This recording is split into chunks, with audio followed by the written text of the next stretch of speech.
L'Allemagne au bord de la rupture, le désaveu de Friedrich Merz et la déliquescence d'un modèle.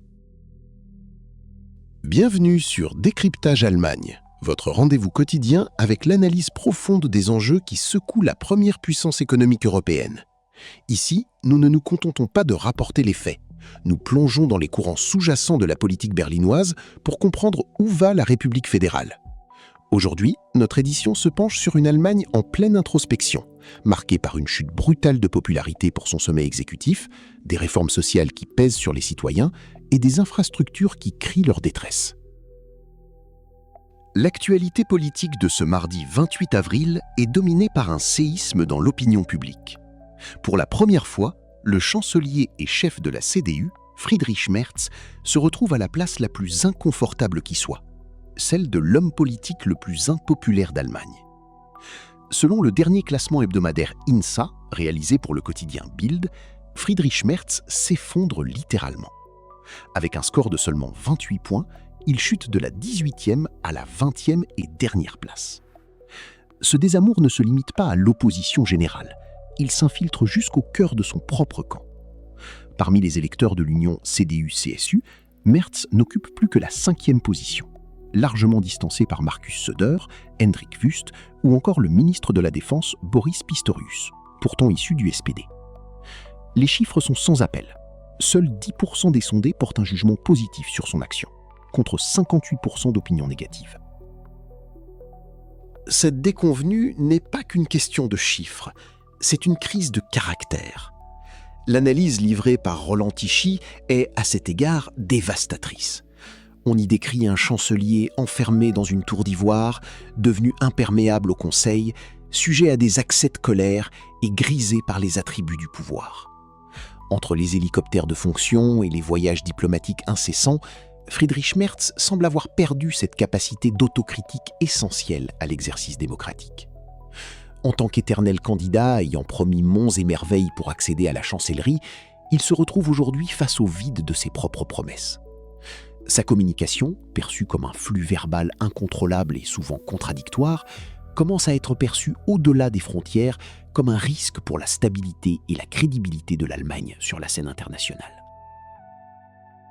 Au-delà des querelles de leadership, c'est le contrat social allemand qui semble aujourd'hui mis à rude épreuve par une série de réformes budgétaires et sanitaires.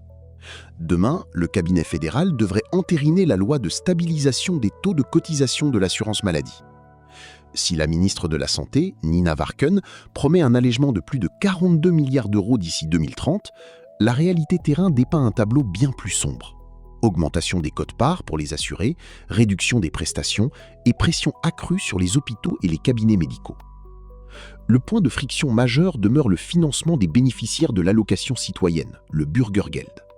Leurs coûts de santé ne sont pas couverts par le budget fédéral, mais reposent sur les épaules des cotisants ordinaires, créant un déficit annuel estimé entre 10 et 12 milliards d'euros. En refusant une prise en charge totale par l'État, le ministre des Finances Klingbeil fait porter le chapeau aux salariés, aux retraités et aux employeurs, épargnant de fait les fonctionnaires et les assurés privés. Cette politique, qualifiée par certains observateurs de spoliation de la classe moyenne au profit d'un État qui commande des services sociaux sans les payer, laisse présager une dégradation sensible de l'offre médicale et une pauvreté irréversible pour les futurs retraités. Pour combler les trous béants du budget, le gouvernement semble également avoir jeté son dévolu sur les fumeurs. Un projet d'augmentation drastique de la taxe sur le tabac, porté par le ministère des Finances, prévoit une hausse de 20% en 2 étapes. Dès le 1er septembre, le prix du paquet pourrait bondir de plus d'1 euro. Si l'objectif affiché est budgétaire, les conséquences économiques pourraient être contre-productives. Les associations sectorielles et la Ligue européenne des contribuables tirent déjà la sonnette d'alarme. Une telle pression fiscale ne fera qu'alimenter le marché noir et la contrebande, tout en pesant lourdement sur le pouvoir d'achat des ménages les plus modestes. Dans ce climat de tension intérieure, la stratégie de l'exécutif face à la montée de l'AfD prend un tournant administratif et juridique inédit. En Saxe, un décret interne du ministère de l'Intérieur cible spécifiquement les membres et sympathisants du parti en matière de détention d'armes. Chasseurs et tireurs sportifs se retrouvent sous une surveillance accrue, où la simple participation à un événement de l'AfD peut justifier le retrait d'un permis de port d'armes.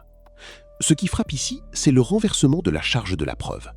Ce n'est plus à l'État de prouver l'indignité d'un citoyen, mais au citoyen de justifier sa fiabilité. Cette utilisation de l'appareil administratif comme arme politique témoigne, selon de nombreux analystes, d'une certaine panique des partis traditionnels face à l'ascension continue de la droite populiste dans les sondages. Sur le front diplomatique, Friedrich Merz ne manque pas de s'illustrer par des critiques acerbes envers la politique iranienne de Donald Trump. Lors d'une visite scolaire, il a fustigé l'absence de stratégie américaine, estimant que Washington s'est engagé dans un conflit sans issue claire face à un Iran plus résilient que prévu. Avec une pointe d'ironie, le chancelier a laissé entendre qu'il aurait conseillé à Trump de ne pas attaquer s'il avait été consulté. Pendant ce temps, à Washington, le roi Charles III entame une visite cruciale pour apaiser les relations entre Londres et la Maison-Blanche. La relation spéciale entre les deux nations traverse une zone de turbulence, le Premier ministre Keir Starmer refusant de suivre aveuglément les États-Unis dans leur campagne militaire, invoquant les risques économiques et l'absence de stratégie de sortie. Enfin, pour comprendre le malaise allemand, il faut regarder ses infrastructures, symbole physique d'une nation qui semble avoir cessé d'investir dans son futur.